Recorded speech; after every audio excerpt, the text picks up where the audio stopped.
আর একটু নুন। এটা মাছটাকে নুন হলুদ মাখিয়ে রাখার জন্য ব্যবহার করছি।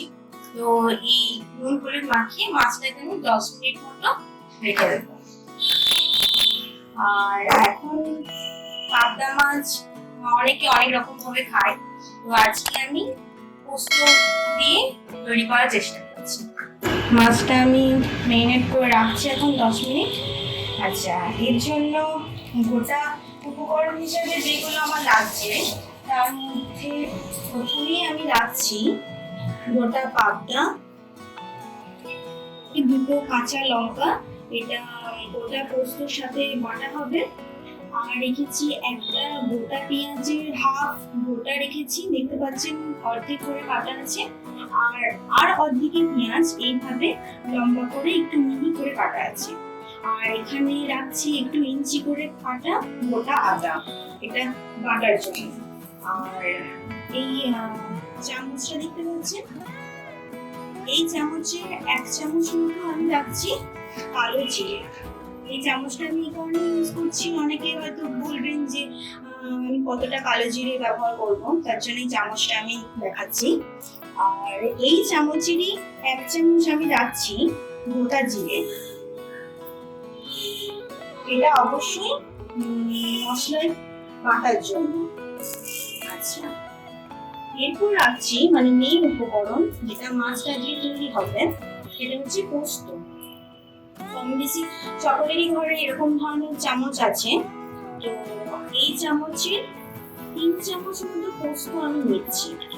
কারণ আমার মাছ আছে 4টে, তাই 3 চামচ মতো পোস্ত নিচ্ছি। কারো যদি মাছ বেশি থাকে সেইভাবে এই উপকরণটাকে এই মাপটাকে ফলো করলে কম বেশি বাইরে নিতে পারেন। আর এই উপকরণটায় আমি কোনো হলুদ ব্যবহার করছি না, কারণ পোস্ত যেগুলো ব্যবহার করছি তার একটা আলাদা দেখার ফ্লেভার আছে, তো ওই জন্য আমি এখানে হলুদটা ইউজ করছি না। আর নুনটা মিষ্টিটা আপনারা পরিমাণ মতো আপনাদের ভাবে ব্যবহার করতে পারেন। তো ঠিক আছে, এরপর শুরু করা যাক। প্রথমে কড়াই চাপিয়ে দিলাম মাছটা ভাজার জন্য। কড়াইটা একটু গরম হোক।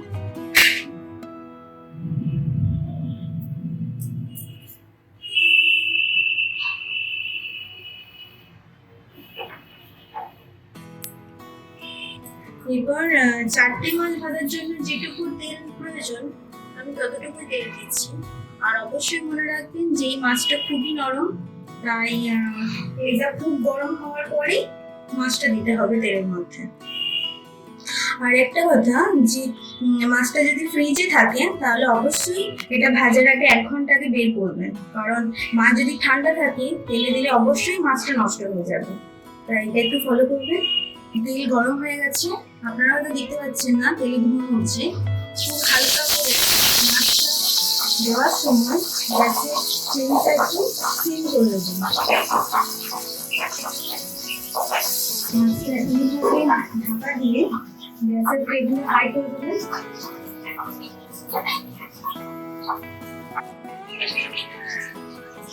তো মাছটা একটা পিঠ হয়ে যাওয়ার পর খুব হালকা করে মাছটা মিশে উল্টে দেবেন। মাছটা যখন মনে হয় বেশি ফুটছে এবং গ্যাসের ফ্লেমটা একটু লো করে দেবেন।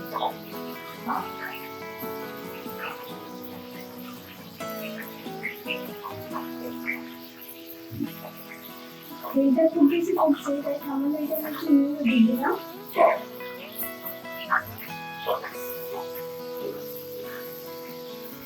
মাছটা এর থেকে বেশি আর ভালো যাবে না, তাহলে মাছটা রান্না করার সময় শক্ত হয়ে যাবে।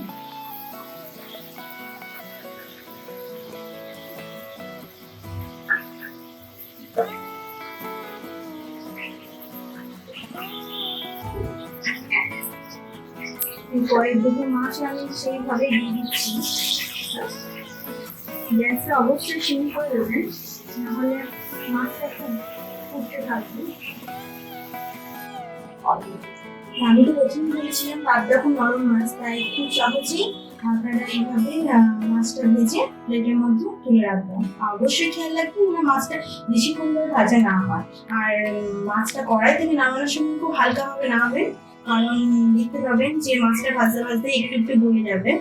তো ঠিক আছে, এরপর আমি চলে যাচ্ছি পোস্তর যে উপকরণটা সেটা দিকে।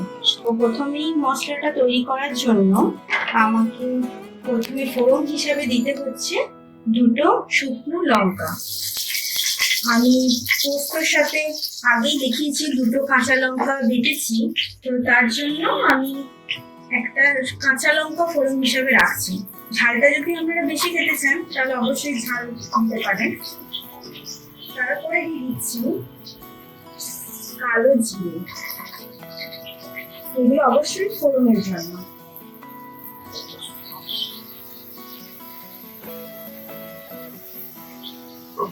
এটা 1 মিনিট মতো নেড়ে এর মধ্যে দিয়ে দেবেন আগে থেকে কুচিয়ে রাখা পেঁয়াজ। আমি আমার পরিমাণ মতো এতে যোগ করছি নুন।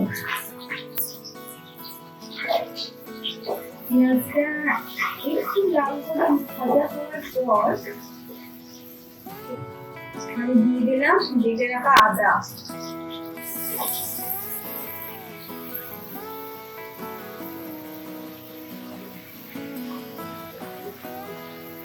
তারপরে এতে দিয়ে দিচ্ছি জিরে বাটা।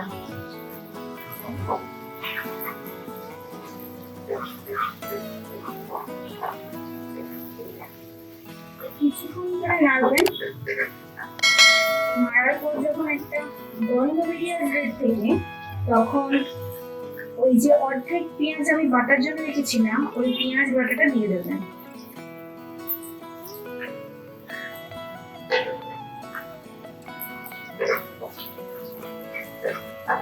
তারপর এটা 10 মিনিটের জন্য গ্যাসের আঁচকে একদম লো করে মশলা থেকে যখন তেল ছেড়ে আসবে তখন আমি এতে পোস্তটা যোগ করব।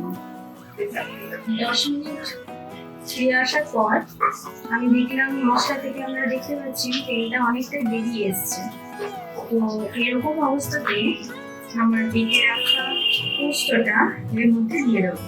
অবশ্যই খেয়াল রাখবেন যে পোস্ত দেওয়ার পর বেশিক্ষণ পোস্তটাকে ভাজবেন না, কারণ পোস্ত বেশি ভাজা হলে পোস্তটা একটু তেতো চলে যাবে। এর মধ্যে আদা আছে তো,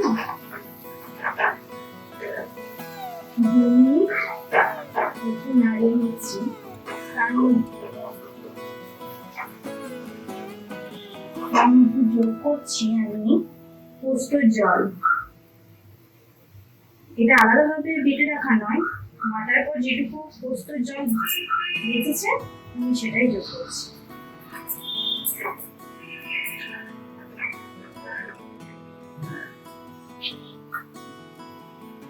জলটা পরিমাণ বুঝে দেবেন, কারণ পাবদা মাছ এই পোস্ত পাবদা মেনলি একটু চাপ মতো খেতে ভালো লাগে।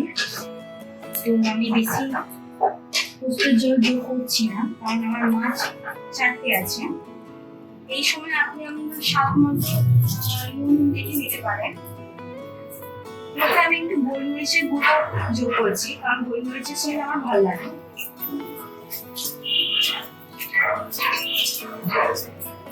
সামান্য দেবেন, হয়তো এটা পরিমাণ হিসেবে দিলে হয়তো 2 আঙুলের 1 চিমটে যতটুকু হবে। এটা যখন একটু ফুটে আসবে গ্যাসটা সিম করে আমি মাছটাকে হালকা করে দেবো। অবশ্যই খেয়াল রাখবেন মাছটা তোলার সময় দেখবেন খুবই নরম, তাই খুব হালকা করে মাছটাকে তুলে দিতে থাকবেন।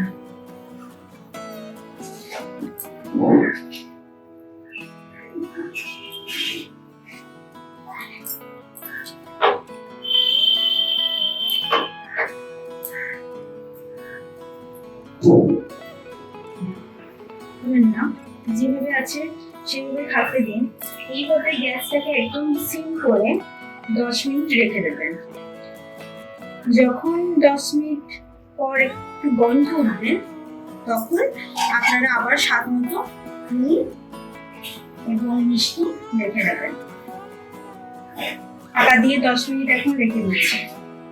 10 মিনিট ফিরে আসার পর দেখতে পাচ্ছেন মশলাটা অনেকটাই কমে এসেছে এবং খুব সুন্দর একটা গন্ধ উঠছে। আপনারা পাবেন না। তো এই সময় আমি একটু নুনটা টেস্ট করে নিচ্ছি। নুন আমার ঠিক আছে, আপনারা প্রয়োজন হলে দিতে পারেন। তো এরপর আমি মাছটাকে পরিবেশনের জন্য নামিয়ে নেব। আর হয়তো দেখতে পাবেন মাছের গা দিয়ে একটু তেল বেরিয়ে এসছে। তো এই সময় গ্যাসটা একটু হাই করে মাছটাকে এইভাবে, যেহেতু মাছটা আপনি উল্টাতে পারবেন না, তার জন্য গা দিয়ে মাছের উপর দিয়ে একটু এটাকে তুলে নেবেন। গ্যাস অফ করে দিচ্ছি। তো মাছটা যেহেতু খুব নরম, তাই আমি খুব হালকা করে মাছটাকে তুলছি। অবশ্যই আপনারা খুব যত্ন সহকারে মাছটাকে প্লেটের মধ্যে তুলবেন। তোলা কমপ্লিট। এরপর আমি মাছের মশলাটা মাছের গায়ের উপর এইভাবে ঢেলে দিলাম।